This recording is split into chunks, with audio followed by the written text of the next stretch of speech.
আজকে আমি এই ভিডিওতে বাস্তব সংখ্যার কোষে দেখি 1.3 এক্সারসাইজের অঙ্কগুলো করে দেখাচ্ছি। প্রথম একের দাগের অঙ্কগুলো বলে যে ভাগ না করে নিচের সংখ্যাগুলির দশমিক বিস্তার সসীম হবে লিখি। কোনগুলির দশমিক বিস্তার সসীম হবে লিখি।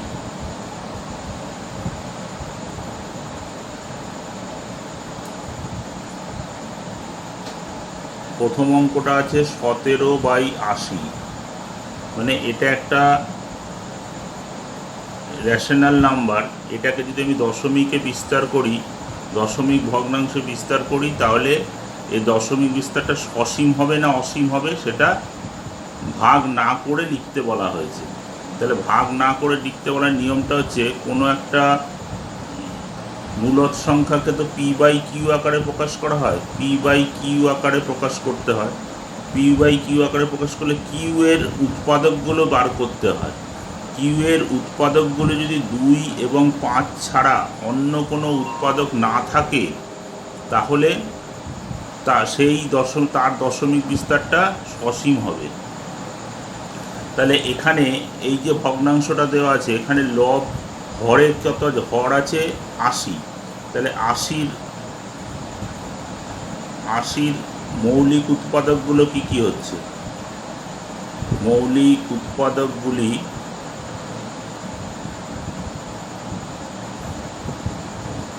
2⁴ এবং 5, 2⁴ এবং 5। তাহলে দেখা যাচ্ছে 80-র উৎপাদকগুলোর মধ্যে 2 আর 5 ছাড়া অন্য কোনো উৎপাদক নেই। সুতরাং 80-র উৎপাদকগুলির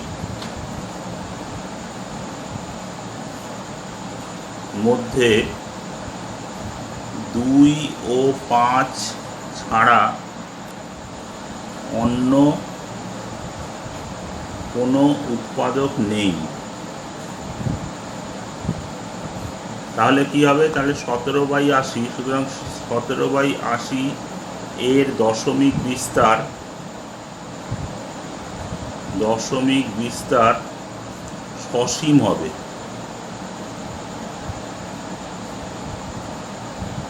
আচ্ছা, 2 নম্বরটা আছে। এবার 2 নম্বরটা করা। 2 নম্বরটা আছে 13/24। তাহলে এখানে হরে আছে 24। 24-এর উৎপাদকগুলো কি কি? 24-এর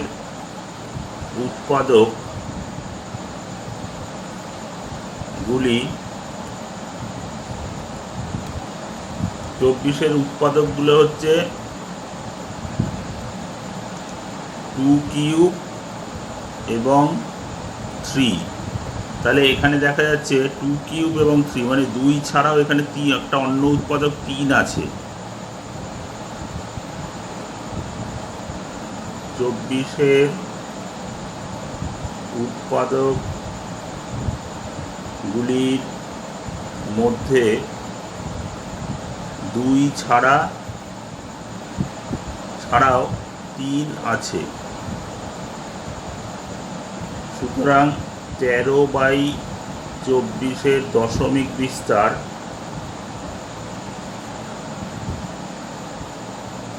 সসীম হবে না।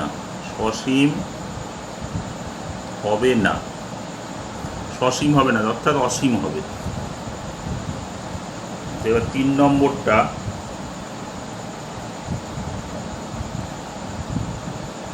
17/12।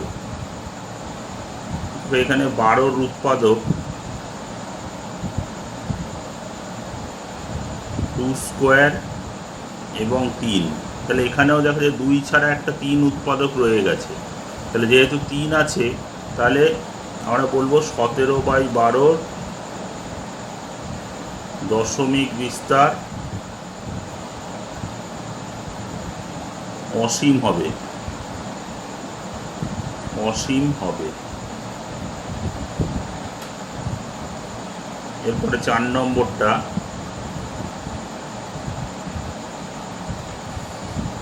16/125।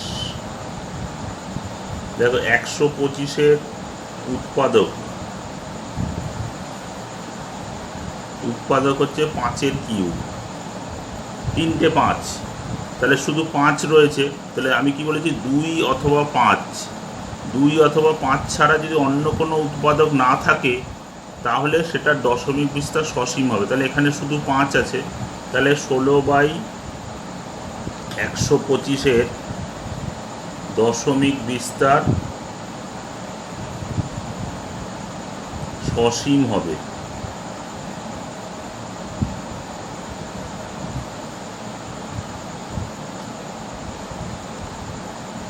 পাঁচ নম্বর 4/35। দেখো 35-এর উৎপাদক গুলি 5 ও 7, তাহলে এখানে 5 ছাড়াও 7 আছে, 5 আছে আবার 7ও আছে, তাহলে এটার দশমিক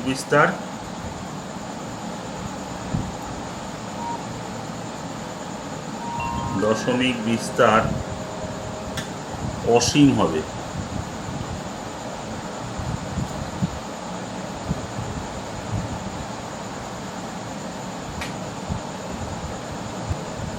এবার 2-এর অঙ্কগুলো বলেছে, নিচের প্রত্যেক সংখ্যার দশমিকে বিস্তার করি ও কি ধরনের দশমিক বিস্তার পাবো লিখি। তাহলে প্রথমেরটা আছে 1/11। তাহলে প্রথমে এটাকে দশমিক বিস্তারটা করতে হবে, তাহলে এটাকে ভাগ করছি। দেখো 1, প্রথমে দশমিক দিয়ে একটা শূন্য আনলাম, তাতেও যাচ্ছে না, তাহলে 0 দিয়ে আর একটা 0 আনলাম, 9, 11, 99, থাকলো 1।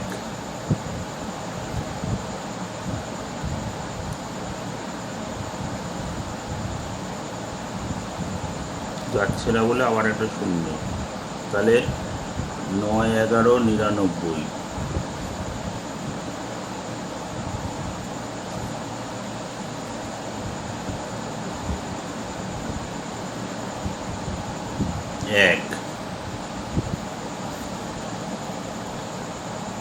তাহলে 1 ভাগশেষ থাকলো, আবার দশমিকের জন্য একটা 0 আনলাম, যাচ্ছে না বলে 0 বসিয়ে আর একটা 0 আনলাম, তাহলে 9, 11, 99। তাহলে বারবার এটাতে ভাগ করে দেখা যাচ্ছে যে 090909 এইভাবে আসছে। তার মানে 1/11 সমান হচ্ছে 0.09, 0-র মাথায় পৌনঃপুনিক, 9-এর মাথায় পৌনঃপুনিক। তার মানে এটা একটা আবৃত দশমিক।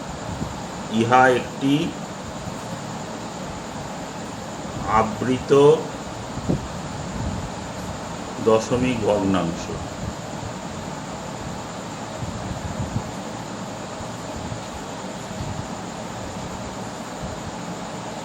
তারপরে 2 নম্বরটা আছে 5/8। 5/8 এটা দশমিক ভগ্নাংশ বার করছি।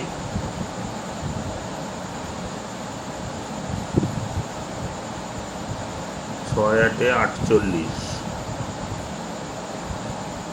2, দশমিকের জন্য একটা 0 এলো, 8 দুগুণে 16, 4, দশমিকের জন্য 0, 5, 8, 40।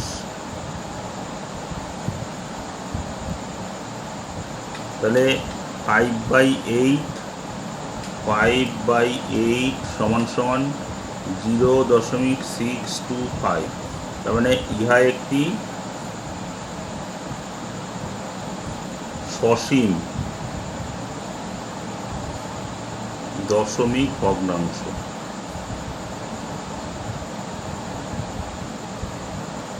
3 নম্বর অঙ্কটা করছি। 3 নম্বরটা হচ্ছে 3/13।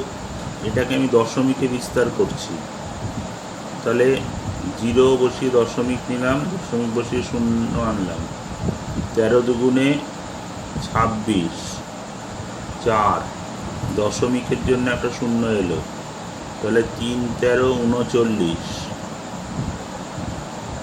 1, 0, 10-এর মধ্যে যাচ্ছে না, তাই এখানে আবার একটা 0 বসিয়ে আর একটা 0 নিলাম, 7, 13, 91, 91।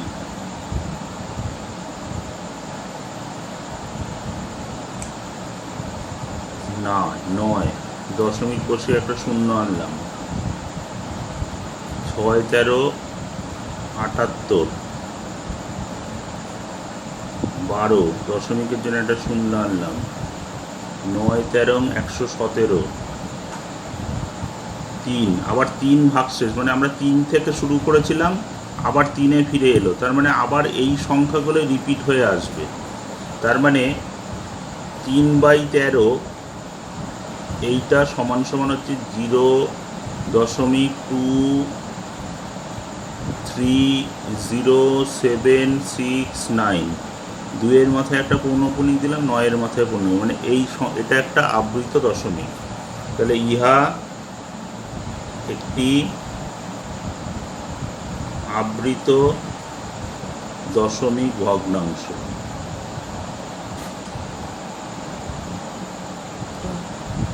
এবার 4 নম্বরটা আছে 3×1/8, 3×1/8 মানে 25/8, 3×8 24, 1 দশমিক বসিয়ে একটা শূন্য আনলাম, তাহলে 8 8, 2 দশমিকের জন্য শূন্য, 8 2 16, 4 দশমিকের জন্য শূন্য এলো, 5 8 40। তাহলে এটা যেহেতু মিলে গেল, কোনো ভাগশেষ থাকছে না, তাহলে এটা হলো একটা সসীম দশমিক ভগ্নাংশ। তাহলে 25/8 সমান সমান আমরা পেলাম 3.125। ইহা একটি সসীম দশমিক ভগ্নাংশ। এবার 5 নম্বরটা বলেছে 2/11,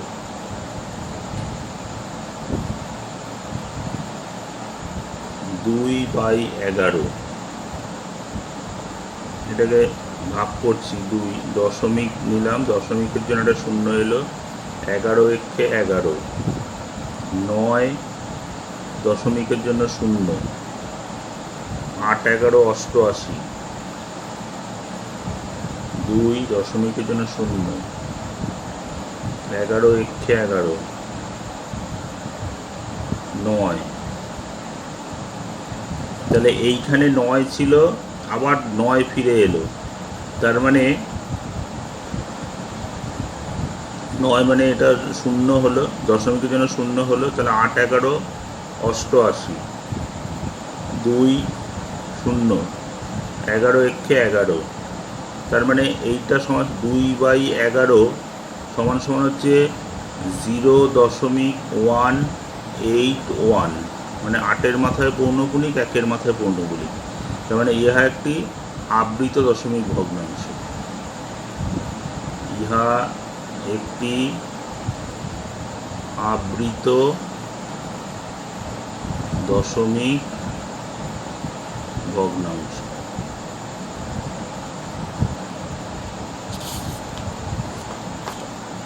এবার 6 নম্বরটা করছি।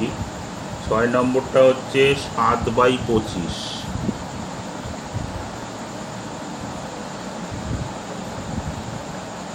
দশমিক বসে এটা শূন্য আনলাম, তাহলে 25 2 50,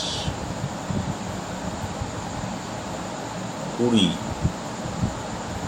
দশমিকের জন্য একটা শূন্য আনলাম, 8 25 200, তার মানে কোনো ভাগশেষ থাকলো না, তার মানে এটা একটা 7/25 ইকুয়াল টু 0.28, মানে ইহা একটি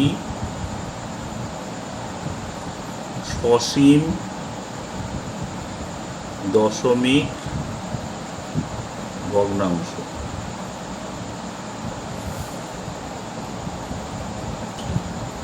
এবার 3-এর দাগের অঙ্কগুলো করাচ্ছি। 3-এর দাগের অঙ্কগুলো বলছে নিচের প্রতিটি সংখ্যা p/q আকারে প্রকাশ করি এবং সেখানে p ও q পূর্ণ সংখ্যা এবং q নট ইকুয়াল টু 0। প্রত্যেকটা সংখ্যাকে p/q আকারে প্রকাশ করতে বলা হয়েছে। 3-এর 1-এরটা 0.3 পৌনপুণিক, মানে এটাকে পি বাই কিউ আকারে প্রকাশ করবে। এটাকে পি বাই কিউ আকারে প্রকাশ করার একটা সূত্র আছে। সূত্রটা হচ্ছে, প্রথমে লিখতে হয় সম্পূর্ণ অংশের নিরাভরণ রূপ মাইনাস অনাবৃত অংশের নিরাভরণ রূপ বাই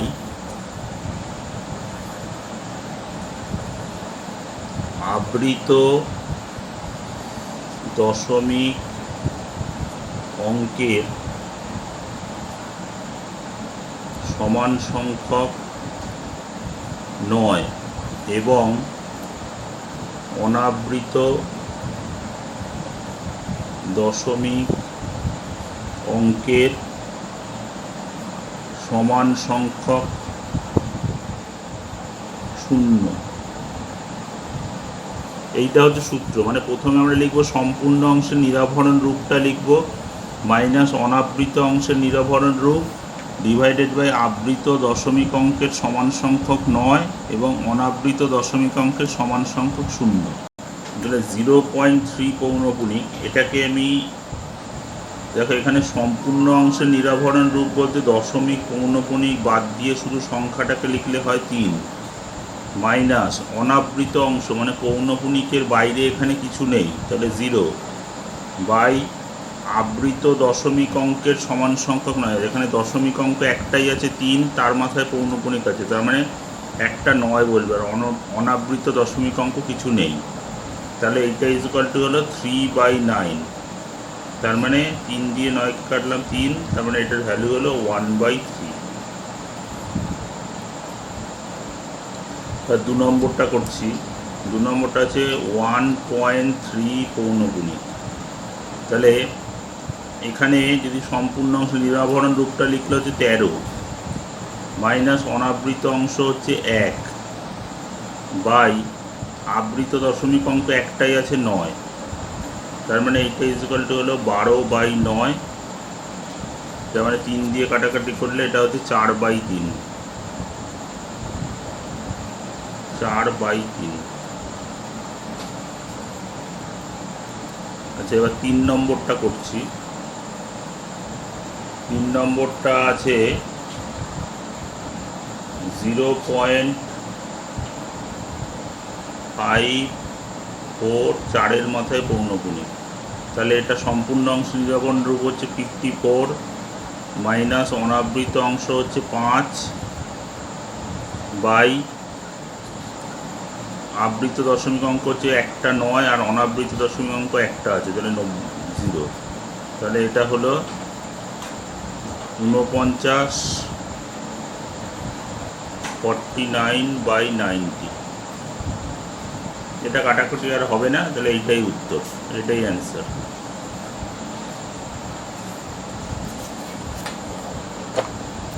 চার নম্বরটা করছি। 4 নম্বরটা আছে 0.34, 3-এর মাথায় পৌনপুণিক, 4-এর মাথায় পৌনপুণিক। তাহলে এটাকে সম্পূর্ণ অংশ নিরাভরণ রূপ হচ্ছে 34 মাইনাস অনাবৃত অংশ 0/99, তাহলে 34/99, এটাই অ্যান্সার। এটা আর কাটাকাটি হবে না, এটাই উত্তর। 5 নম্বরটা করছি।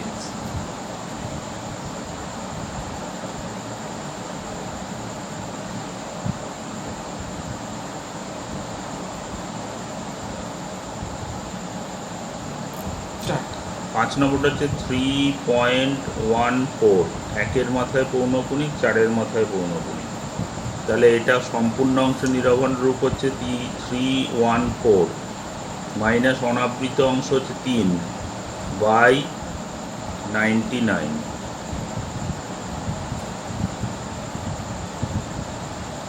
311/99।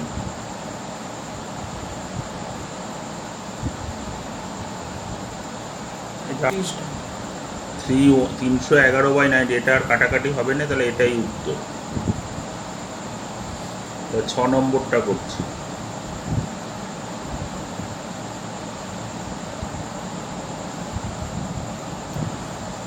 0.17 7-এর মাথায় পৌনঃপুনিক। তাহলে এটার সম্পূর্ণ অংশ নিরাবরণ রূপ হচ্ছে 17 মাইনাস অনাবৃত অংশ হচ্ছে 1/90, মানে 16/90। তাহলে এটা কাটাকাটি করলে 2 দিয়ে কাটবে, 8 দুগুণে 16, মানে 8/45। 7 নম্বরটা করছি। 7 নম্বর আছে 0.4 7-এর মাথায় পৌনঃপুনিক। তাহলে এখানে সম্পূর্ণ অংশ নিরাবরণ রূপ হচ্ছে 47 মাইনাস 4/90, মানে 43/90। এটা আর কাটাকাটি হবে না, এইটাই উত্তর। এবার 8-এরটা করছি।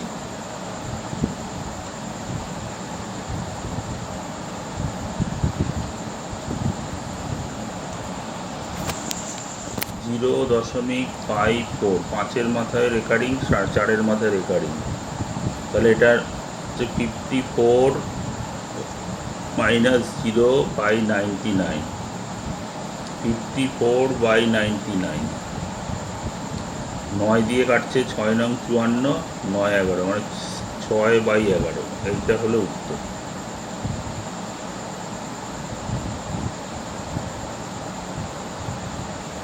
নয়েরটা করছি।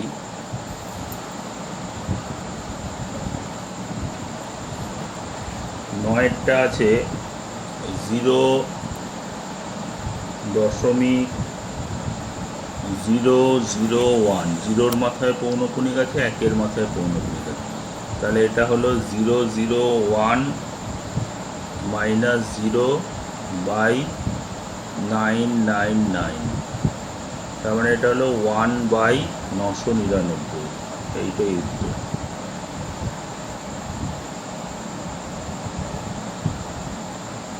দশ নম্বরটা করছি। 10 নম্বরটা 0.163, 3-এর মাথায় রেকারিং, 1-এর মাথায় রেকারিং। তার মানে এটা হচ্ছে 163 মাইনাস 0/999, 163/999।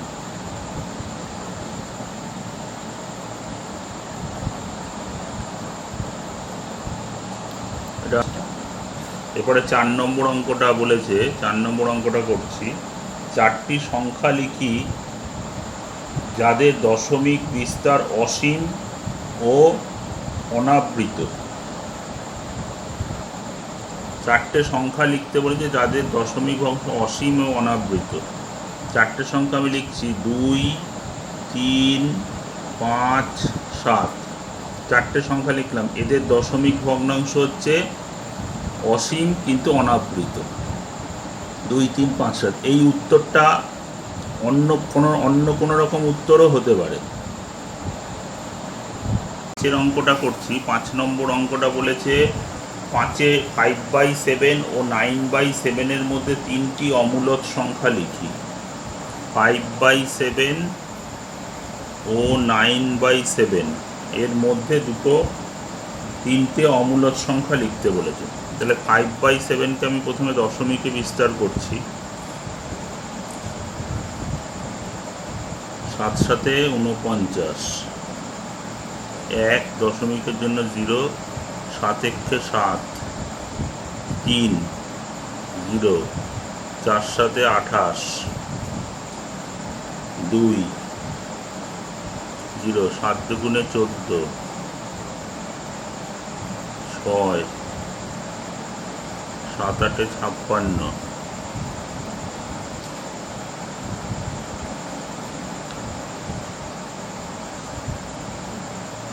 4, 5 7 35। আবার 5 ফিরে এলো, মানে এখানে 5 ছিল, আবার 5 ভাগশেষ এলো। তার মানে এইটা হবে, এটা সমস্যা হবে 0.71428 7-এর মাথায় পৌনঃপুনিক, 5-এর মাথায় পৌনঃপুনিক। এটা হলো 5/7। এবার 9/7-এর দশমিক বিস্তার করছি।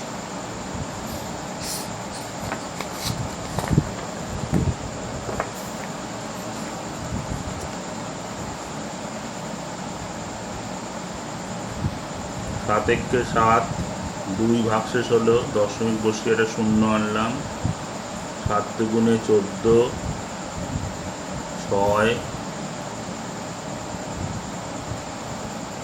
7 8 56, 4, 5 7 35, 5 0, 7 7 49, 1,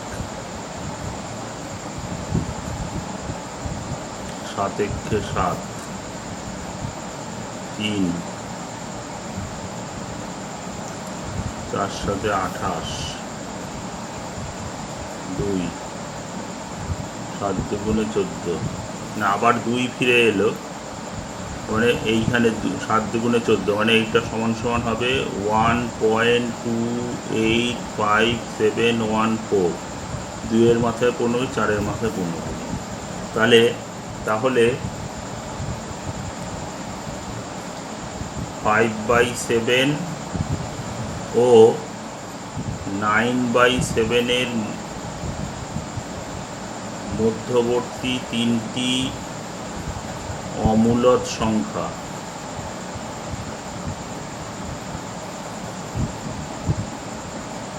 হলো 0.808000800000 এটা একটা, আর একটা হতে পারে 0.855855855585 ... এটা একটা হলো।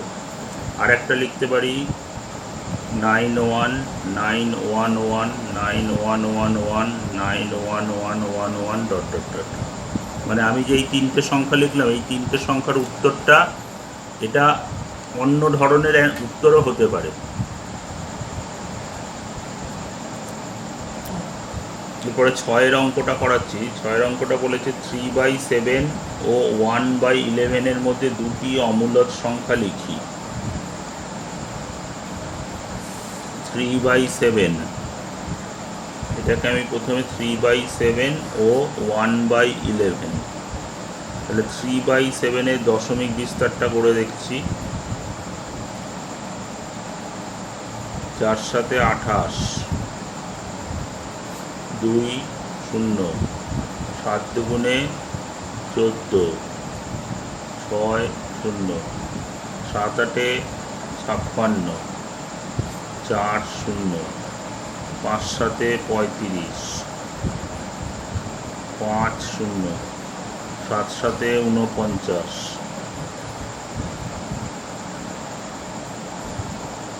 1 0, 7 একে 7, 3, আবার 3 চলে এলো, তার মানে এই সংখ্যাগুলো আবার রিপিট হবে। তার মানে 3/7 = 0.428571, এইটা হলো।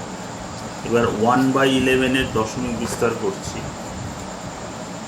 1/11,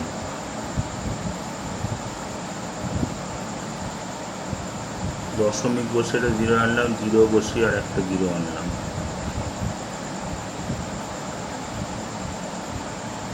9 11 99,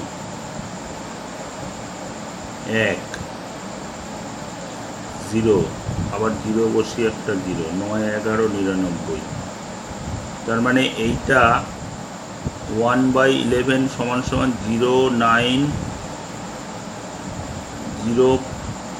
0.09, 0.09, মাথায় পৌনঃপুনিক, 9 এর মাথায় পৌনঃপুনিক, এইটা হবে।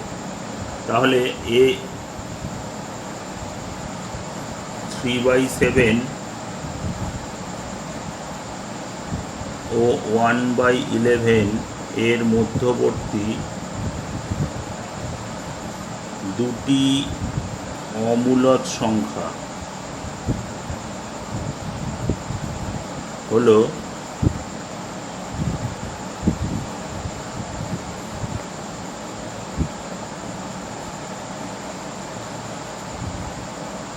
0.1212221222 1 2 2 2 2 ডট ডট ডট। এটা একটা হতে পারে 0.37737773 ডট ডট ডট। এই দুটো মূলদ সংখ্যা, এর উত্তর আলাদাও হতে পারে। এরপরে আমি 7 অঙ্কগুলো করছি। নিচের সংখ্যাগুলির মধ্যে কোনটি মূলদ সংখ্যা এবং কোনটি অমূলদ সংখ্যা লেখো। নিচের সংখ্যাগুলোর মধ্যে যেমন 7 প্রথমটা আছে √47। √47 এটা একটা অমূলদ সংখ্যা, এটা অমূলদ সংখ্যা।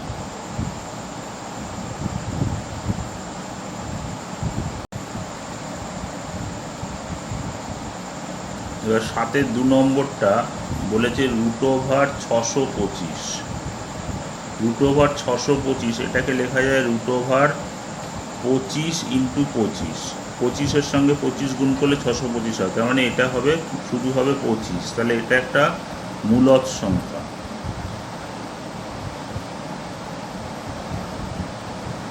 তারপরে 3 নম্বর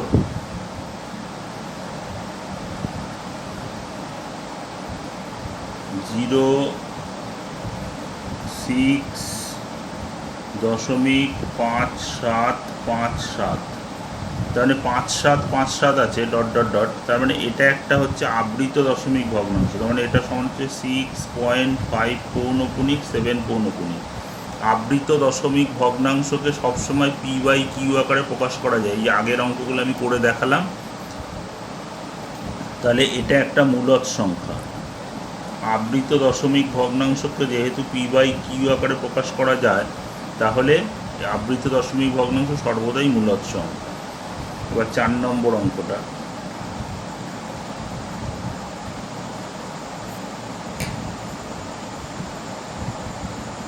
(1.10001 ডট ডট ডট। তার মানে এইটা একটা আবৃত দশমিক ভগ্নাংশ নয়, এটা হচ্ছে একটা অনাবৃত এবং অসীম দশমিক ভগ্নাংশ। সুতরাং এটা একটা অমূলদ সংখ্যা, এটা অমূলদ সংখ্যা।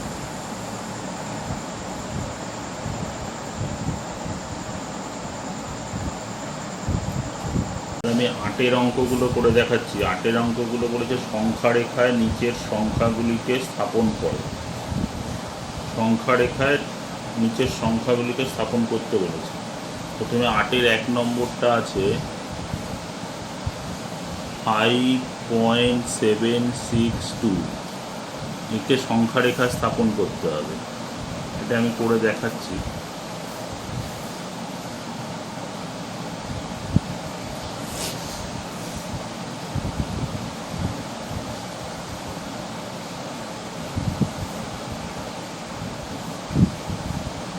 জিরো 1 2 3 4 5 6 7 দেখুন। তাহলে 5.762 মানে 5 থেকে 6-এর মধ্যে হবে। তাহলে এই যে 5.6 থেকে 5.7, 5 থেকে 6 এর মধ্যে থাকবে 5.762। এইটাকে আমি একটু করে দেখাচ্ছি, ইলাবোরেট করে দেখাচ্ছি।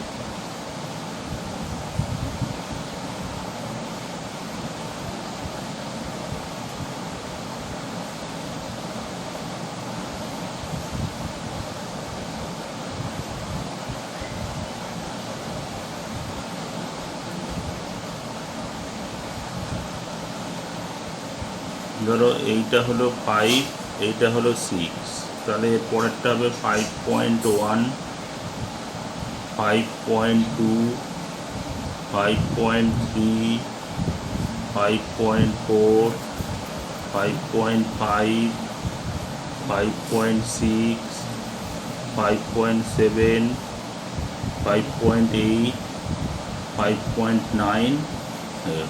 তাহলে 5.7 আর 5.8 এর মাঝে থাকবে 5.672, তাহলে 5.7 থেকে 5.8, এইটাকে আমি আবার একটু করে দেখাচ্ছি, ইলাবোরেট করে দেখাচ্ছি।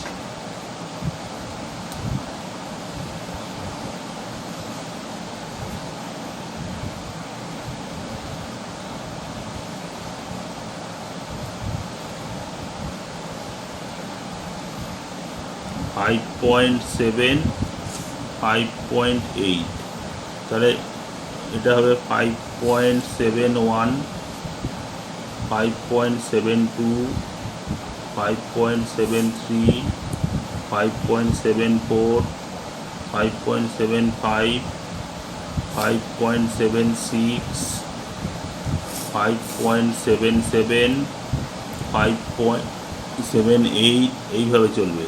তাহলে 5.76 থেকে 5.77 এই অংশটাকে আমি আবার একটু বিস্তৃত করে দেখাচ্ছি।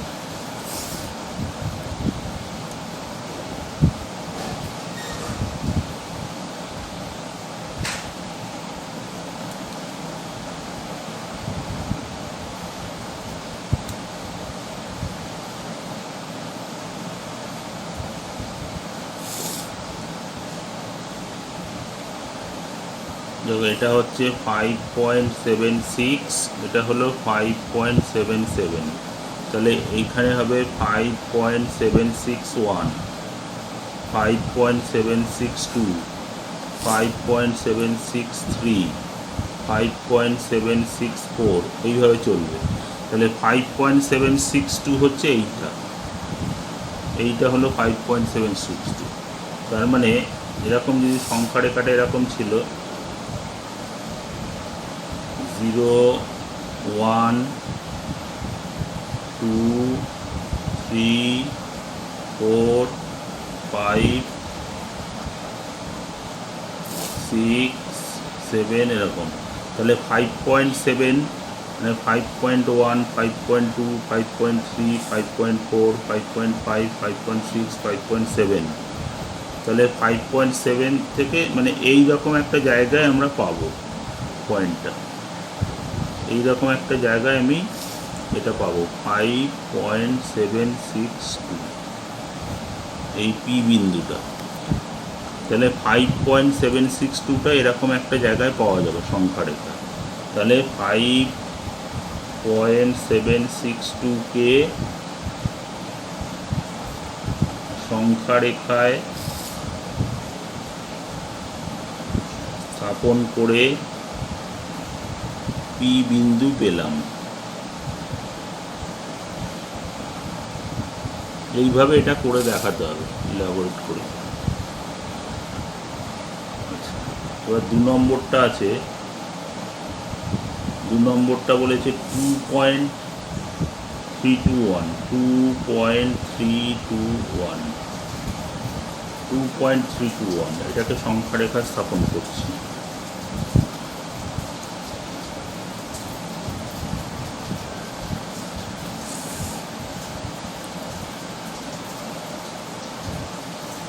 এটা হলো 0, 1, 2, 3, 4, 5, 6, তাহলে 2.321 মানে এটা 2 থেকে 3 মধ্যে হবে।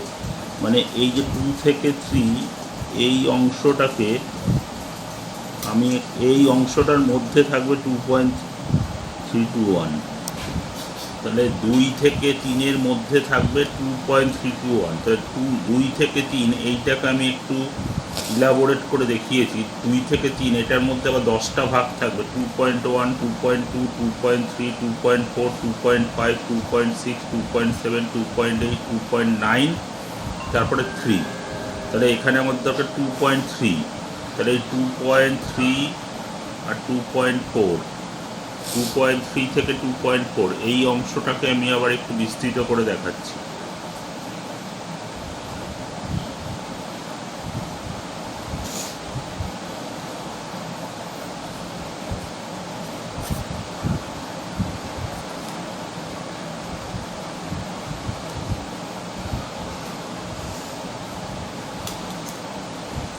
তাহলে 2.3 2.4, এই 2.3 থেকে 2.4 এখানে আবার 10টা ভাগ হবে, 1টা 2টো 3টে 4টে 5টা 6টা 7টা 8টা 9টা 10টা ভাগ হচ্ছে। তাহলে এইটা হচ্ছে 2.31 2.32, তাহলে 2.32 হচ্ছে এইটা 2.32, তাহলে 2.32 আর এইটা হচ্ছে 2.33। তাহলে এই অংশটাকে আবার একটু বিস্তৃত করছি।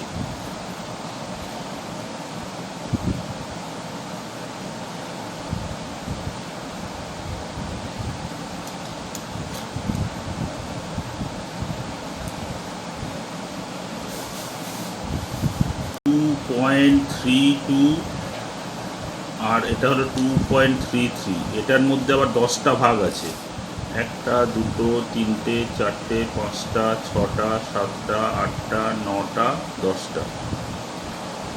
10টা ভাগ আছে তার মধ্যে। তাহলে এইটা হচ্ছে 2.321, এটা হচ্ছে এইটা হলো 2.321, এটা হলো 2.322, তাহলে 2.321টা আমরা পেলাম এইটা। তাহলে সংখ্যা রেখায়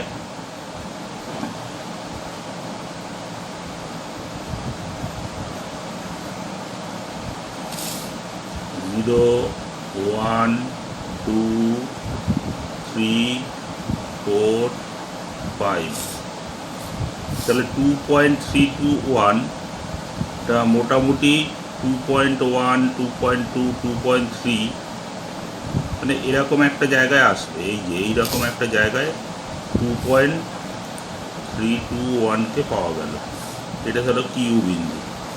তাহলে 2.321কে 2.321কে সংখ্যা রেখায় স্থাপন করে কিউ বিন্দু পেলাম।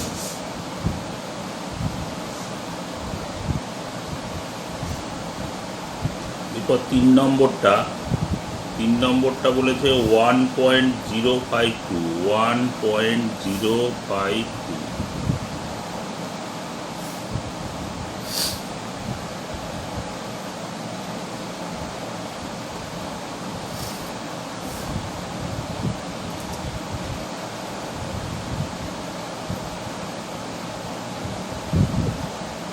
জিরো 1 2 3 4 5 6 7 8 এরকম।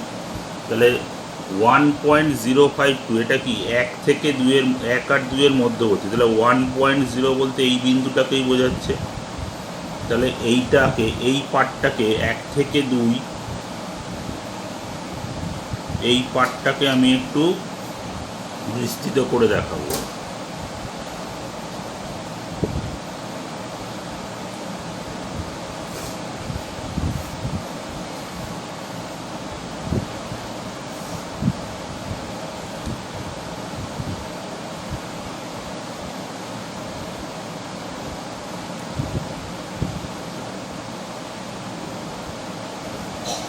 এইটা হলো 1.0 আর এটা হলো 2.0।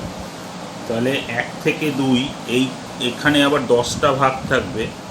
এটা হচ্ছে 1.1 1.2 1.3 1.4 1.5 1.6 1.7 1.8 1.9, তারপর হলো 2। তাহলে এটা হলো 1.1 01 1.02, এরকম 1.03 1.04 1.05, এইটা হলো 1.05, তাহলে এটা হলো 1.06। তাহলে এই অংশটাকে আমাকে আবার একটু বিস্তৃত করে দেখাচ্ছি।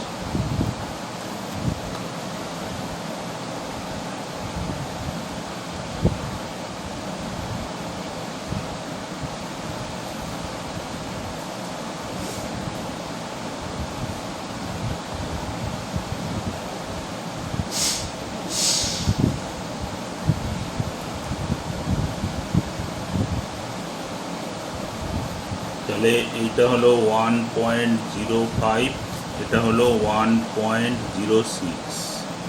তাহলে 1.05 থেকে এটার আবার 10টা ভাগ, 1 2 3 4 5 6 7 8 9 10। তার মানে এইটা হচ্ছে 1.051, এটা হলো 1.052, 1.053। তাহলে 1.052টা এখানে পেলাম। তাহলে সংখ্যা রেখায়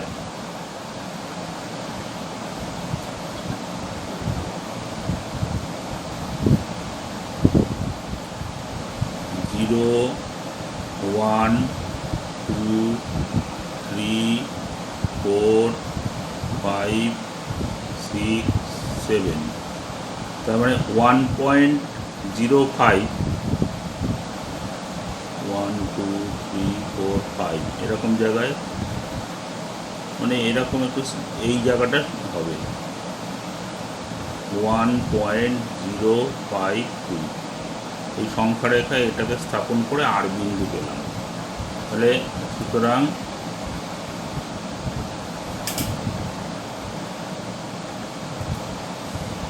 সংখ্যা রেখায় 1.052কে স্থাপন করে আর বিন্দু পেলাম। এইভাবে এগুলোকে সংখ্যা রেখায় দেখাতে হবে। তারপরে 4 নম্বরটা বলেছে 4.178, 4.178, 4.178 এটাকে সংখ্যা রেখায় স্থাপন করতে হবে।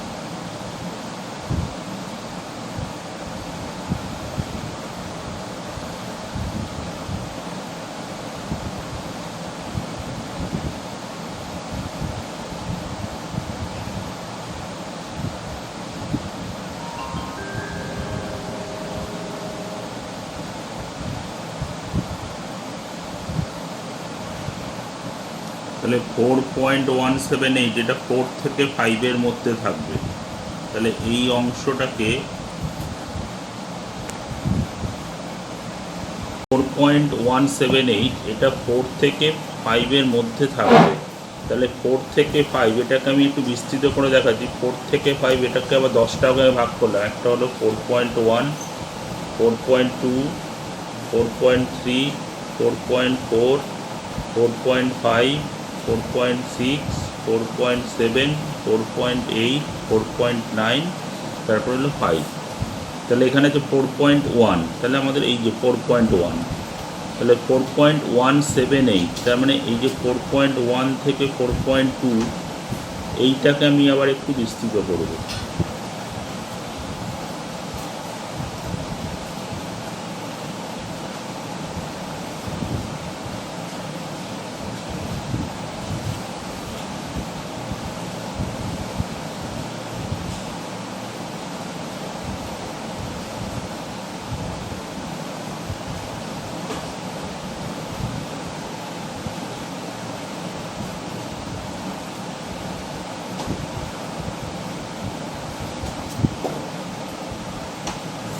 4.1, 4.2 এটার আবার 10টা ভাগ, 1টা 2টো 3টে 4টে 5টা 6টা 7টা 8টা 9টা। তার মানে প্রথমটা হচ্ছে 4.11, তারপরে 4.12, 4.13, 4.14, 4.15, 4.16, 4.17, 4.18। তাহলে এই 4.17 থেকে 4.18 এইটাকে আবার একটু এর মধ্যে থাকবে 4.178, এটাকে আমি আবার একটু বিস্তৃত করে দেখাচ্ছি। 4.178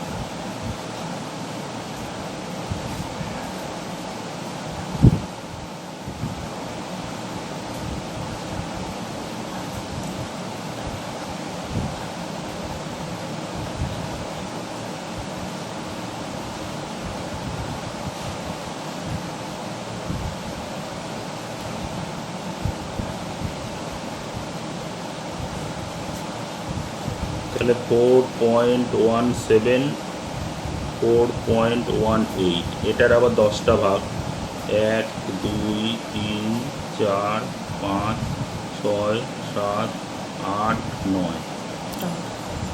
তাহলে এটা হলো 4.171, 4.171, এইটা হলো 4.172, এইটা হলো 4.173, এটা হলো 4.174, এটা হলো 4.175, এটা হলো 4.176, এটা হলো 4.177, এইটা হলো 4.178। তাহলে এবার আমরা সংখ্যা রেখাটা, যে মেন যে সংখ্যা রেখাটা ছিল সেটায়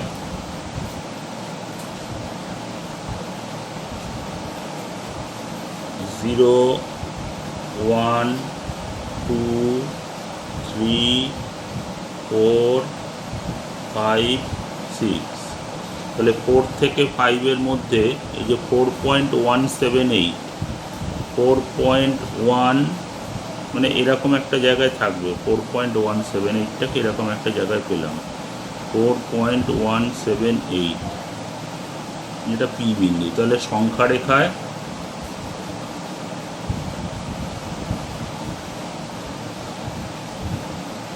.178কে স্থাপন করে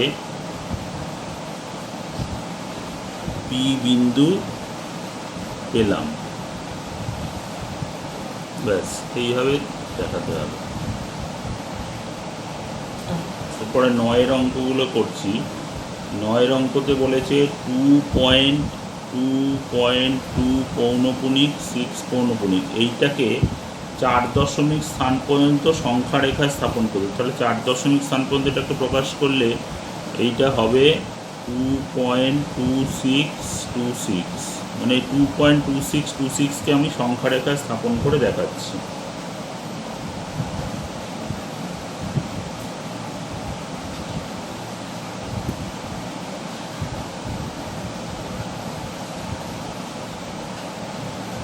জিরো 1 2 3 4, 2.26, এটা 2 থেকে 3-এর মধ্যবর্তী হবে, 2 থেকে 3-এর মধ্যবর্তী। তাহলে এই যে 2 থেকে 3 এই অংশটাকে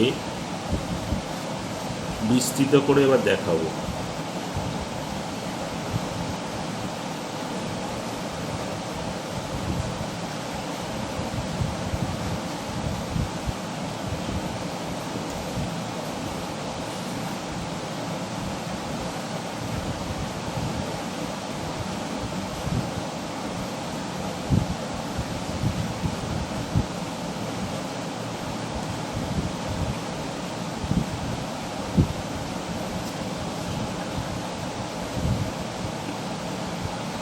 এটা হলো 2, এটা হলো 3, তাহলে এটা 10টা ভাগ, 1 2 3 4 5 6 7 8 9, 10টা ভাগ। তাহলে এইটা হলো 2.1, এইটা হলো 2.2, এইটা হলো 2.3, 2.4, 2.5 এরকম। তাহলে 2.2 থেকে 2.3-এর মধ্যে এটা থাকবে। তাহলে 2.2 থেকে 2.3 এইটাকে আবার একটু বিস্তৃত করছি।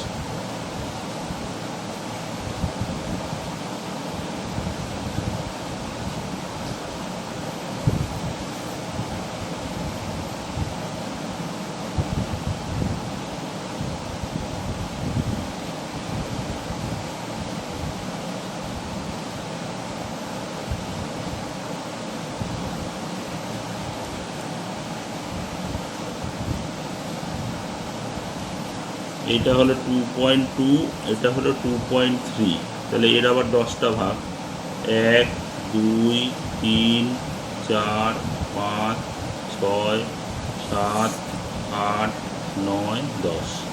তাহলে এইটা হলো 2.21, এটা হলো 2.22, 2.23, 2.24,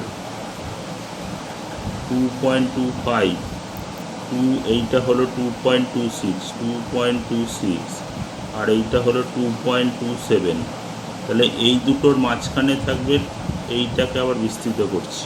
2.26, এইটা হলো 2.27, এরা আবার 10টা ভাগ থাকবে, 1 2 3 4 5 6 7 8 9।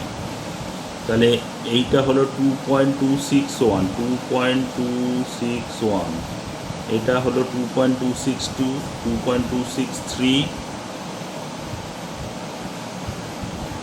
এইটা হলো 2.262, আর এইটা হলো 2.263। তাহলে 2.262 থেকে 2.263 এইটাকে আবার বিস্তৃত করতে হবে।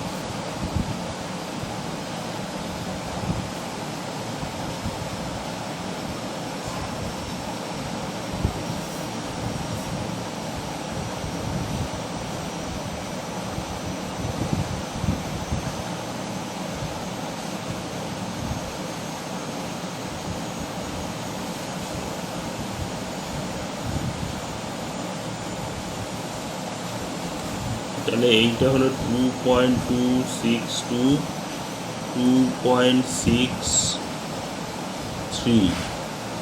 তাহলে এইটার আবার 10টা ভাগ, 1 2 3 4 5 6 7 8 9, 10টা ভাগ হলো। তাহলে 2.262 আর এটা হলো 2.263, এটার মধ্যে আবার 10টা ভাগ, তাহলে এইটা হচ্ছে 2.2621,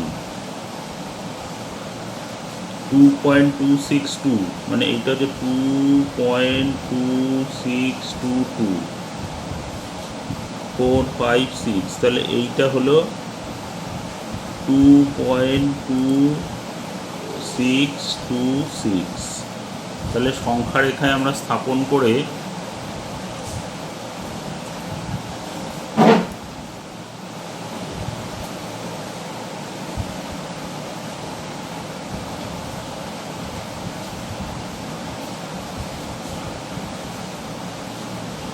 তাহলে 2.2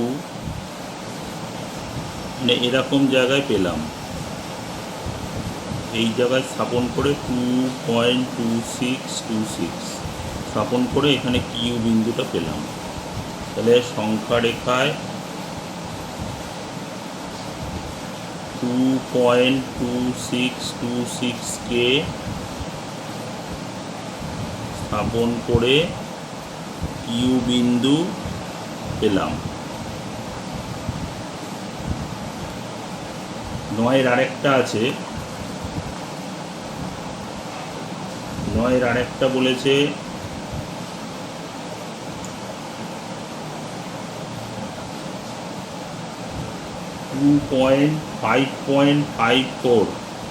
5.54 পৌনপুনি, যেটাকে 4 দশমিক স্থান পর্যন্ত, তার মানে এটা হবে 4 দশমিক স্থান পর্যন্ত হবে 5.5444, 4 দশমিক স্থান পর্যন্ত এটাকে সংখ্যা রেখা স্থাপন করতে হবে।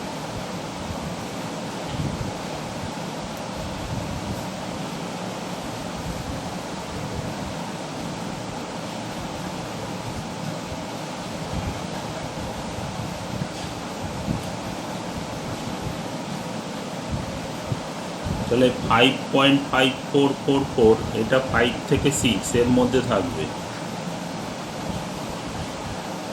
এইটাকে একটু বিস্তৃত করছি।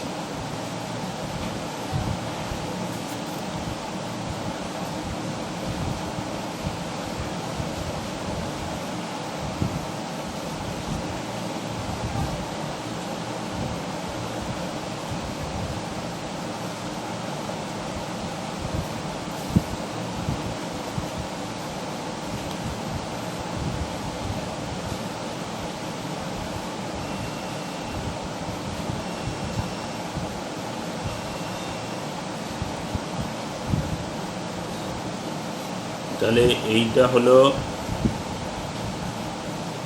5, এটা হলো 6, তাহলে এটা 10টা ভাগ থাকবে, 1 2 3 4 5 6 7 8 9। তার মানে এটা হলো 5.1, 5.2, 5.3, 5.4, 5.5, 5.6, 5.7, 5.8, 5.9। তাহলে 5.5 থেকে 5.6 এই অংশটাকে একটু বিস্তৃত করে দেখাচ্ছি।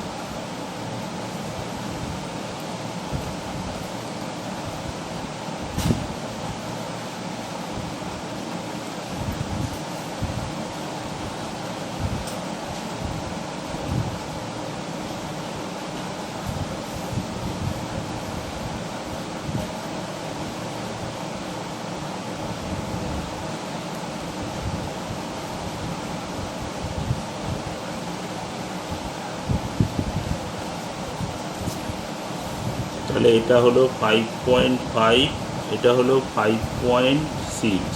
এটা 10টা ভাগ থাকবে, 1, 2, 3, 4, 5, 6, 7, 8, 9। তার মানে এইটা হচ্ছে 5.51, 5.52, 5.53, 5.54, এটা হলো 5.55, 5.56, এইভাবে চলছে। তাহলে 5.44 থেকে 5.55 এইটাকে আবার করে দেখাবো।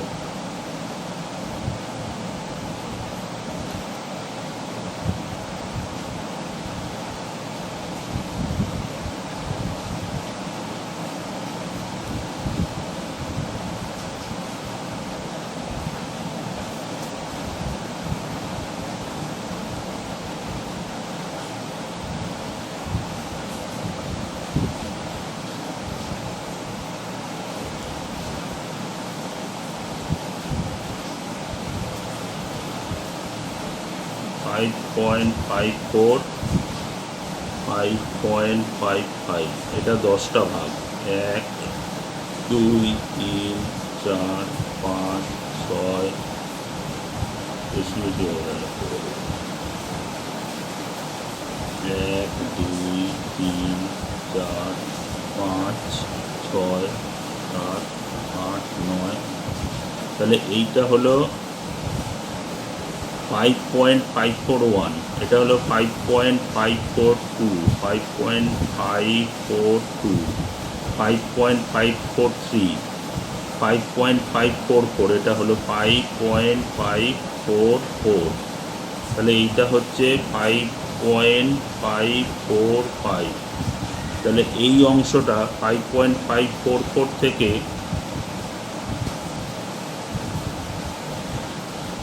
এই অংশটাকে আবার একটু ইলাবোরেট করে দেখাতে হবে।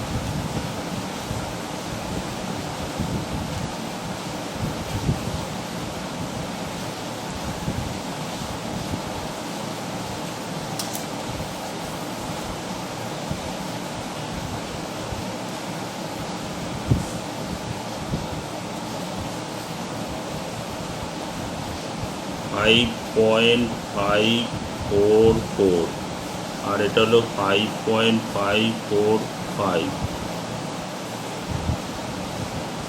তাহলে 10টা ভাগ, 1টা, 2টো, 3টে, 4টে, 5টা, 6টা, 7টা, 8টা, 9টা।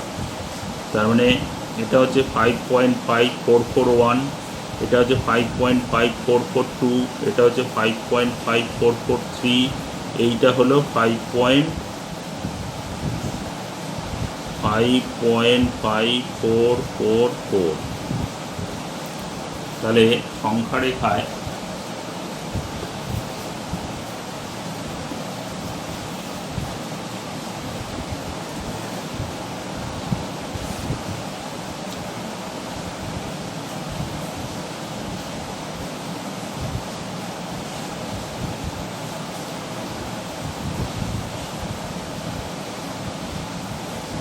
তাহলে 5.4, 1, 2, 3, 4 এরকম জায়গায় আমরা পেলাম, এই রকম একটা জায়গাতে পেলাম 5.544। ধরো এটাকে স্থাপন করে আমি আর বিন্দু পেলাম। তাহলে সংখ্যা রেখায় 5.5444 কে স্থাপন করে আর বিন্দু পেলাম। ব্যাস এইভাবে করে দেখাতে হবে। এর পরবর্তী 10 নম্বর অঙ্কটা, 10-এর দাগের অঙ্কগুলো করাচ্ছি। 10-এর দাগে বলেছে 0.233232333 এইটা একটা অমূলদ সংখ্যা এবং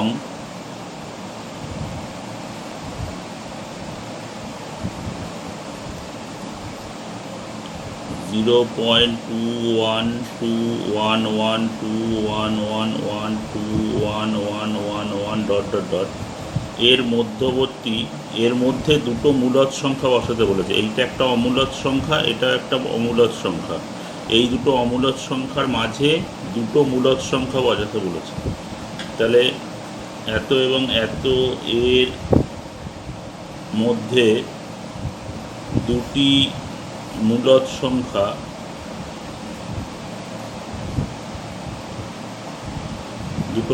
সংখ্যা হলো, লিখতে পারি 0.22 এবং 0.23, এই দুটো মূলদ সংখ্যা লিখলাম। এবার এই উত্তরটা অন্য কোনো উত্তরও সম্ভব। এরপর 11টা করছি।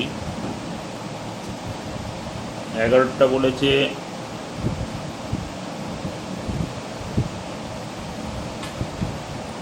0.2101 এবং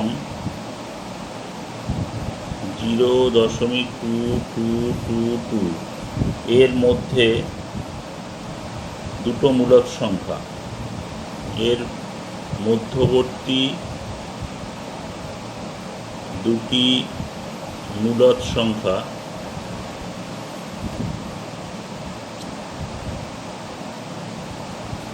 একটা হচ্ছে 0.2 এবং আরেকটা লিখছি 0.21। এরও দুটো, এই অ্যান্সারটার অন্য উত্তরও সম্ভব। এর পরের প্রশ্ন যাচ্ছি, 12 নম্বর অঙ্ক। 12 নম্বর অঙ্কটা বলেছে স্বাভাবিক সংখ্যা, অখণ্ড সংখ্যা, পূর্ণ সংখ্যা, মূলদ সংখ্যা, অমূলদ সংখ্যা এবং বাস্তব সংখ্যা নিয়ে 10টি সত্য আর 10টি মিথ্যা বক্তব্য লিখি। মানে 10টা সত্য বক্তব্য লিখতে হয়, 10টা মিথ্যা। তাহলে প্রথমে আমি 10টা সঠিক বক্তব্য লিখছি। সঠিক বক্তব্য। 1 নম্বর,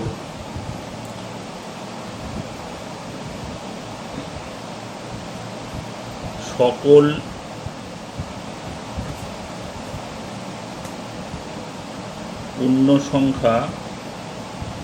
পূর্ণ সংখ্যা স্বাভাবিক সংখ্যা।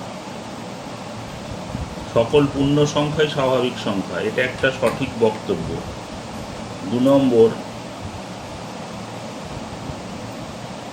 0 একটি পূর্ণ সংখ্যা। 0 একটি পূর্ণ সংখ্যা। 3 নম্বর লিখছি, দুটি মূলদ সংখ্যার যোগফল দুটি মূলদ সংখ্যার যোগফল একটি মূলদ সংখ্যা। 4 নম্বর, দুটি মূলদ সংখ্যার গুণফল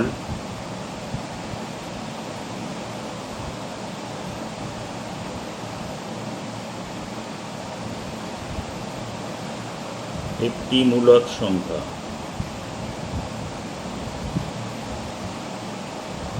5 নম্বর,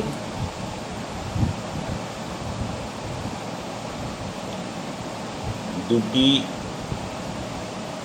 অমূলদ সংখ্যার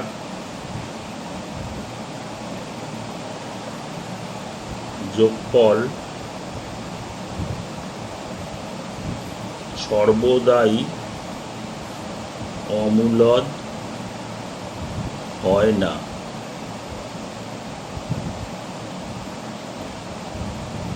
নম্বর পাই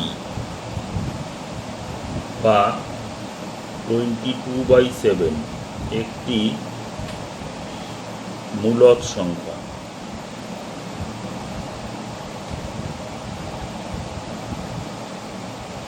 7 নম্বর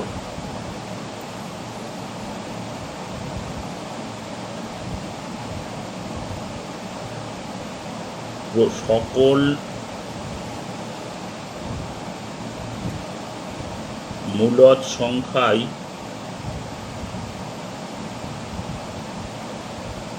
বাস্তব সংখ্যা। 8 নম্বর সকল অমূলদ সংখ্যাই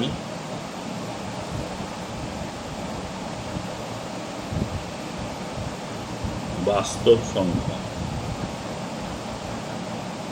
9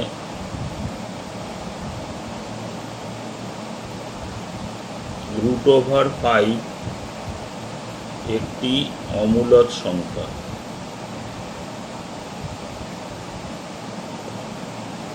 10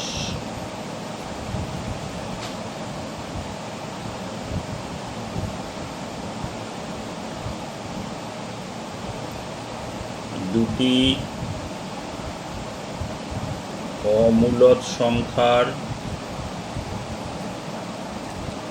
গুণফল সর্বদা অমূলদ হয় না। এই 10টা ভুল বক্তব্য লিখছি, ভুল বক্তব্য 10টা লিখছি। 1 নম্বর লিখছি 0 একটি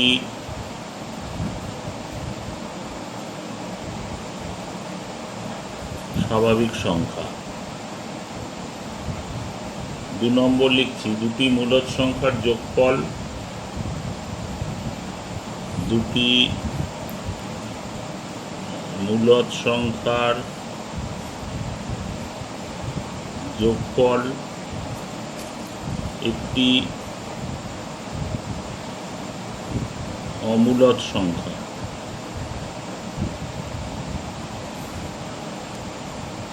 3 নম্বর দুটি মূলদ সংখ্যার গুণফল একটি অমূলদ সংখ্যা।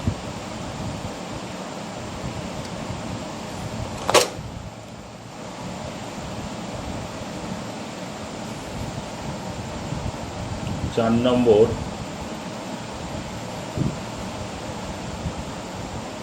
দুটি অমূলদ সংখ্যার যোগফল দুটি অমূলদ সংখ্যার যোগফল একটি অমূলদ সংখ্যা।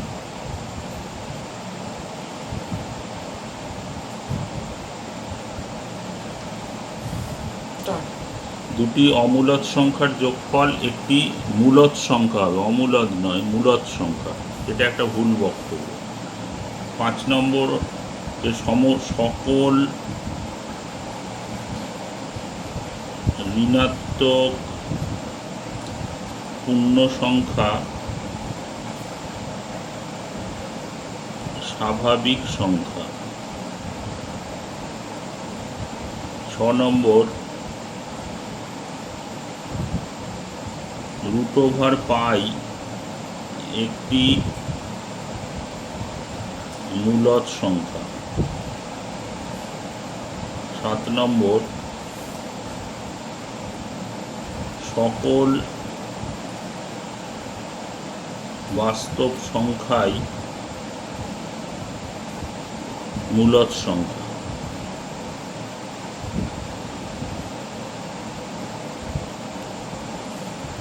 8 নম্বর, সকল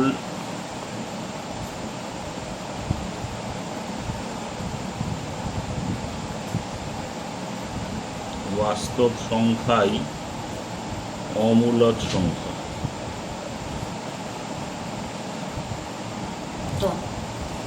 9 নম্বর, দুটি মূলদ সংখ্যার মাঝে কোনো মূলদ সংখ্যা নেই। 10 নম্বর, 22/7 একটি অমূলদ সংখ্যা। এই 10টা আমি ভুল বক্তব্য লিখলাম আর 10টা সঠিক বক্তব্য লিখলাম। আচ্ছা, এর পরবর্তী প্রশ্নে যাচ্ছি। আচ্ছা, 13 নম্বর অঙ্কটা করাচ্ছি। 13 নম্বর অঙ্কটা বলেছে একটি গুণ করতে 2 টাকা, একটি যোগ করতে 1 টাকা লাগলে নিচের সংখ্যামালাগুলির মান নির্ণয় করতে কত টাকা লাগবে দেখি, এবং কি নিয়ম ব্যবহার করে সবচেয়ে কম কত টাকার সংখ্যামালাটির মান বার করা যায়। যেমন প্রথম অঙ্কটা আছে 13-র 1 নম্বর অঙ্কটা আছে 3x² + 2x + 1 যখন x = 5। তাহলে x = 5 বসালে এখানে 3 × 5² জায়গায় আমি 5 বসালে 3 × 5² + 2 × 5 + 1, তার মানে এটাকে হচ্ছে 3 × 5 × 5 + 2 × 5 + 1। তাহলে এখানে দেখা যাচ্ছে গুণ আছে কটা, 1টা 2টো 3টে গুণ আর 1টা যোগ। তার মানে এখানে 3টি গুণ 1টি যোগ, তাহলে মোট খরচ 3টে গুণের জন্য যে 3 × 2 6 টাকা প্লাস 1 টাকা।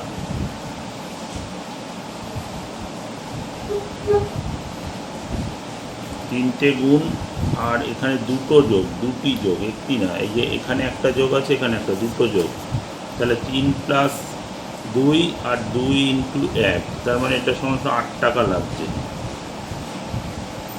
এইবার এইটাকেই যদি আমি বিচ্ছেদ নিয়মে করি, ধরো বিচ্ছেদ নিয়মে যদি এইটাকে এইভাবে করি 3x² + 2x + 1, এখানে যদি এটাকে আমি একটা x কমন নিয়ে নিই, তাহলে 3x + 2 + 1, তার মানে এখানে x এর জায়গায় 5 বসালে 5 × 3 × 5 + 2 + 1। তাহলে এখানে দেখা যায় বিচ্ছেদ নিয়মে করলে এখানে একটা গুণ, 2টো গুণ, 2টো গুণ আর 2টো যোগ। তাহলে এখানে 2টি গুণ ও 2টি যোগ করতে হচ্ছে। তাহলে খরচ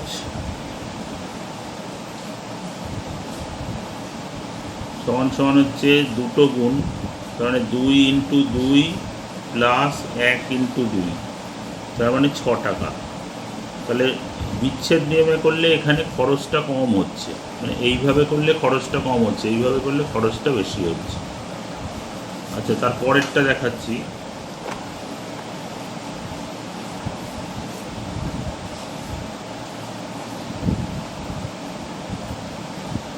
(2x³ + 3x² + 2x + 3) এখানে বলা আছে যখন x = 7। তাহলে এখানে x এর জায়গায় 7 বসালে 2 × 7³ plus 3 into 7 square plus 2 into 7 plus 3। তার মানে এখানে 2 into 7 into 7 into 7 plus 3 into 7 into 7 plus 2 into 7 plus 3। তাহলে এখানে গুণ হচ্ছে কটা? একটা, দুটো, তিনটে, চারটে, পাঁচটা, ছটা গুণ হচ্ছে, আর যোগ হচ্ছে একটা, দুটো, তিনটে। তাহলে এখানে গুণ করতে হচ্ছে 1 2 3 4 5 6, ছটি, আর যোগ করতে হচ্ছে 1 2 3 তিনবার। তাহলে খরচ 6 ইন্টু 2 প্লাস 1 ইন্টু 3 মানে 15 টাকা। এইভাবে করলে 15 টাকা খরচ। এবার এটাকে যদি আমি বিচ্ছেদ নিয়মে করি, বিচ্ছেদ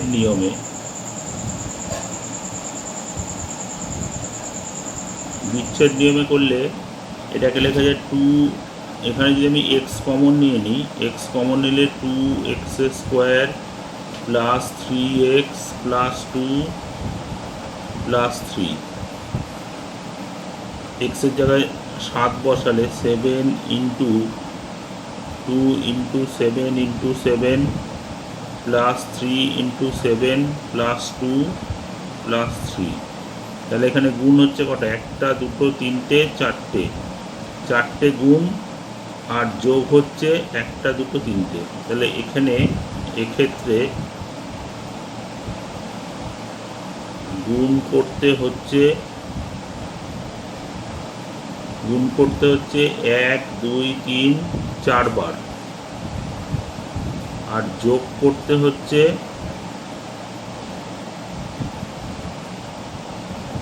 1 2 3 বার। তাহলে এক্ষেত্রে খরচ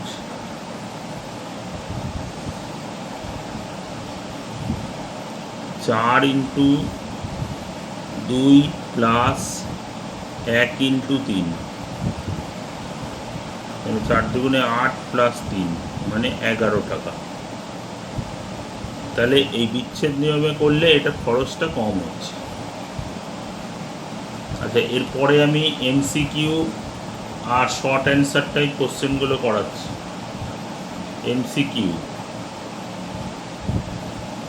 এমসিকিউ প্রথম প্রশ্নটা যে √5 এর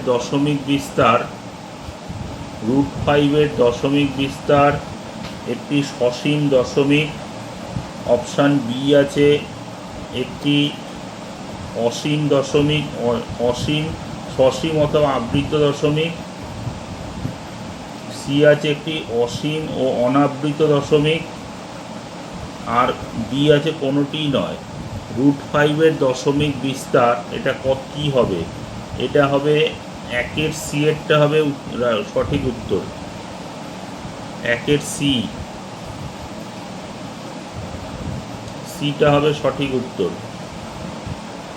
তবে 2 নম্বরটা বলে যে দুটি অমূলদ সংখ্যার গুণফল সর্বদাই অমূলদ সংখ্যা। Option A. অপশান বি বলেছে সর্বদাই মূলদ সংখ্যা। অপশান সি হচ্ছে সর্বদা একটি পূর্ণ সংখ্যা, আর মূলদ কিংবা অমূলদ সংখ্যা। ডি এরটা হচ্ছে সঠিক উত্তর, 2-এর ডি। এবার 3 নম্বরটা। 3 নম্বরটা বলছে পাই এবং 22/7 দুটি মূলদ সংখ্যা। বি, অপশান বি বলছে দুটি অমূলদ সংখ্যা। অপশান সি হচ্ছে পাই মূলদ সংখ্যা এবং 22/7 অমূলদ সংখ্যা, আর ডি পাই অমূলদ সংখ্যা এবং 22/7 মূলদ সংখ্যা।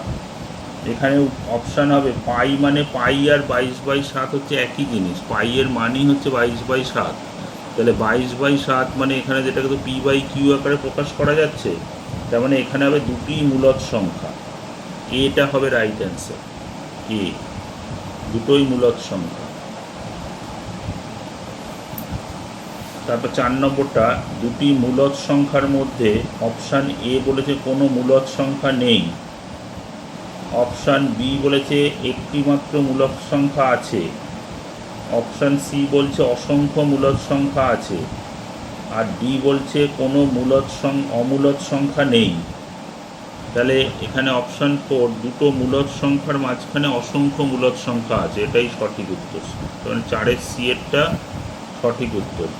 এবার 5 নম্বরটা বলেছে দুটি অমূলদ সংখ্যার মধ্যে কোনো মূলদ সংখ্যা নেই, অপশান বি বলেছে একটি মাত্র অমূলদ সংখ্যা আছে, অপশান সি বলেছে অসংখ্য অমূলদ সংখ্যা আছে, আর অপশান ডি বলেছে কোনো অমূলদ সংখ্যা নেই। তাহলে দুটো অমূলদ সংখ্যার মাঝে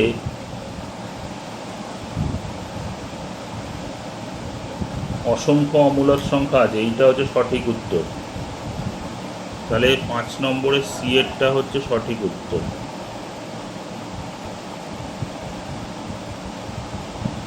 তারপরে 6 নম্বরটা বলছে শূন্য একটি, 6 নম্বর বলছে শূন্য সংখ্যাটি, অপশান এ আছে অখণ্ড সংখ্যা কিন্তু পূর্ণ সংখ্যা নয়, অপশান বি পূর্ণ সংখ্যা কিন্তু মূলদ সংখ্যা নয়, মূলদ সংখ্যা কিন্তু বাস্তব সংখ্যা নয়, অপশান ডি বলছে অখণ্ড সংখ্যা পূর্ণ সংখ্যা মূলদ সংখ্যা কিন্তু অমূলদ সংখ্যা নয়। এখানে অপশান সিটা হচ্ছে রাইট, মানে এটা একটা মূলদ, শূন্য একটা মূলদ সংখ্যা কিন্তু বাস্তব সংখ্যা নয়, সি হচ্ছে সঠিক উত্তর। এরপর আছে সংক্ষিপ্ত উত্তর ভিত্তিক প্রশ্ন, 15 অঙ্কগুলো করছি। 15-এর একেরটা বলছে একটি উদাহরণ লিখি যেখানে দুটি অমূলদ সংখ্যার যোগফল একটি মূলদ সংখ্যা। একটা উদাহরণ লিখতে বলেছে যেখানে দুটো অমূলদ সংখ্যার যোগফল হচ্ছে একটা মূলদ সংখ্যা। যেমন আমি লিখছি 2 + √3, 2 + √3 এটা একটা অমূলদ সংখ্যা, আর 2 - √3 এটাও একটা অমূলদ সংখ্যা, কিন্তু এই দুটোর যোগফল, এই দুটোকে যোগ করলে হয় 4 হচ্ছে একটা মূলদ সংখ্যা। তাহলে এই একটা উদাহরণ দেবে 2 + √3 + 2 - √3, √3 কেটে গেল, তার মানে উত্তর হলো 4 হচ্ছে একটা মূলদ সংখ্যা। তাহলে দুটো অমূলদ সংখ্যার যোগফল একটি মূলদ সংখ্যা, এর একটা উদাহরণ দিলাম।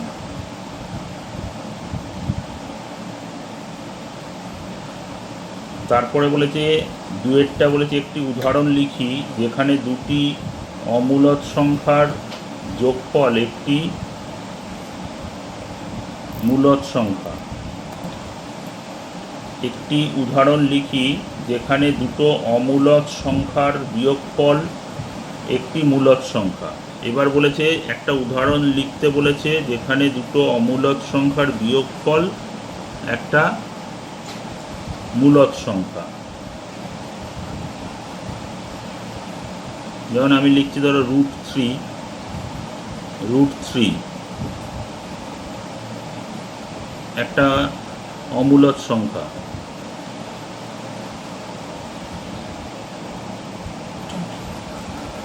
একটা উদাহরণ লিখতে বলেছে যেখানে দুটো অমূলদ সংখ্যার বিয়োগফল একটা মূলদ সংখ্যা। যেমন √3 একটা অমূলদ সংখ্যা, -√3 এটাও একটা অমূলদ সংখ্যা, তাহলে এর বিয়োগফল হচ্ছে 0, এটা একটা মূলদ সংখ্যা। তাহলে এইটা একটা উদাহরণ হলো। 3 নম্বরটা বলছে 1/7 এবং 2/7 এর মধ্যে একটি মূলদ সংখ্যা লিখি। 1/7 এবং 2/7 এর মধ্যে একটি মূলদ সংখ্যা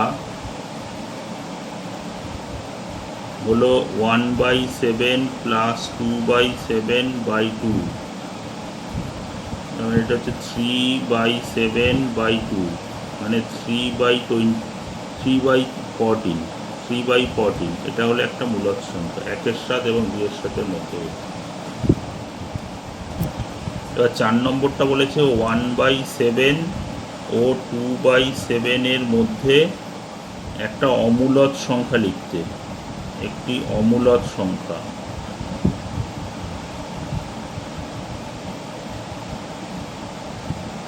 এইটা হতে পারে যেমন 1/7, এটাকে আমি দশমিক ভগ্নাংশে প্রকাশ করছি।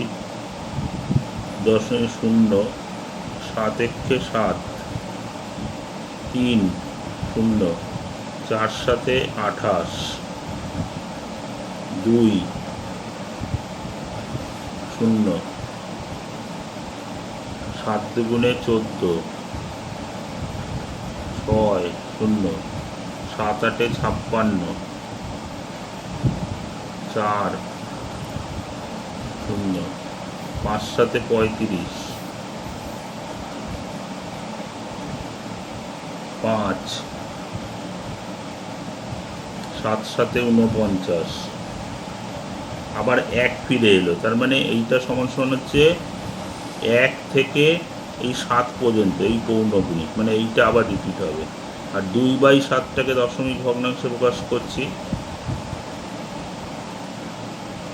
7 2 14, 6 0, 7 8 56, 4 0, 5 7 35। তাহলে এইবার 5.0, 7 7 49, 1 0, 7 1 7, 3 0, 4 7 28, 2, মানে আবার 2 অবশিষ্ট ফিরে এলো। তার মানে এখান থেকে এই 2 থেকে 4 পর্যন্ত এইটা হচ্ছে 2/7। তাহলে 2/1-এর সাথে 2-এর সাথে মধ্যবর্তী, তাহলে একটা পূর্ণ সংখ্যা হতে পারে 0.161616661666 ... এই উত্তরটা অন্য কোনো উত্তরও সম্ভব। এইটা হলো একটা অমূলদ সংখ্যা। আচ্ছা, এর পরের অঙ্কটা বলেছে, পরেরটা করছি 5 নম্বরটা।